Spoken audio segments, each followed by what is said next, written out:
Welcome to The Explainer. Today we're mapping out something utterly fascinating, right?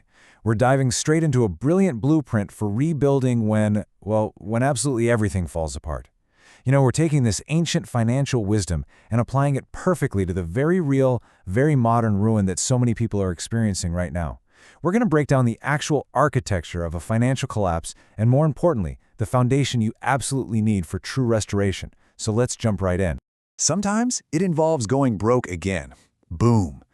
It's a harsh, sudden, and totally jarring reality.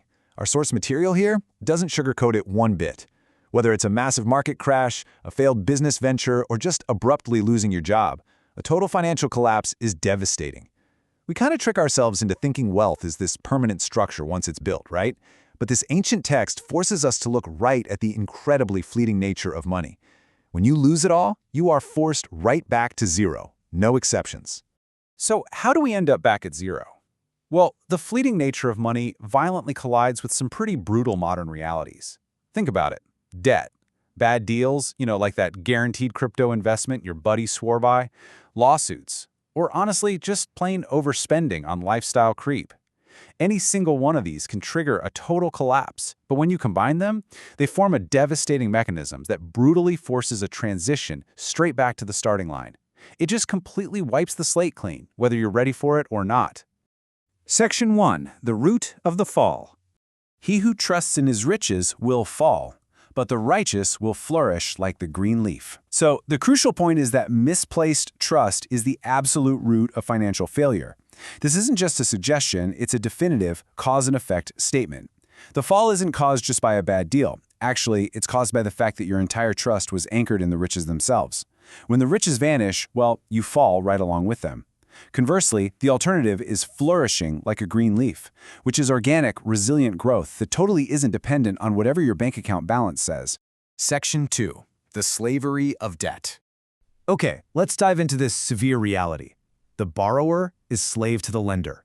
Notice how the text doesn't describe debt as some clever modern financial tool or a neat way to leverage assets. No way. It describes it as a literal cycle of slavery, a total absolute surrender of your autonomy.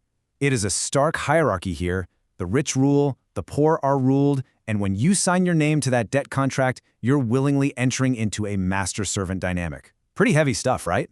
Section 3. The Illusion of Control. The book of Ecclesiastes draws this brilliant comparison between simple labor and the agonizing burden of wealth. And this brilliantly illustrates the contrast. On one side, you've got the laborer experiencing sweet sleep. Their rest is completely secure regardless of whether they ate a massive feast or a meager portion that day. But the wealthy, they suffer from a terrible irony. It's their very abundance that permits them no sleep. The mental trap of wealth is profound anxiety. The more you have to protect, which is exactly what keeps you up checking your stock portfolios at 3 in the morning. Which leads directly to the ultimate trap, the self-made illusion. Now, what's really interesting about this is how it totally captures the supreme danger of this exact mindset. My power and the strength of my hands have produced this wealth for me. This arrogant internal dialogue is the ultimate illusion of absolute control. When things are going great, it is so incredibly easy to convince yourself that you are the sole architect of your success. But this wisdom highlights that exact thought as a massive, incredibly dangerous blind spot. Section 4. The Ultimate Solution. I want to pose this direct question to you right here, right now. Who really produced this wealth? If it wasn't just the sheer power and strength of your own hands, where did it actually come from? We've established a pretty dramatic problem so far, and to rebuild successfully, we desperately need a resolution. We really need to answer this question accurately. And here's the resolution provided by our source material.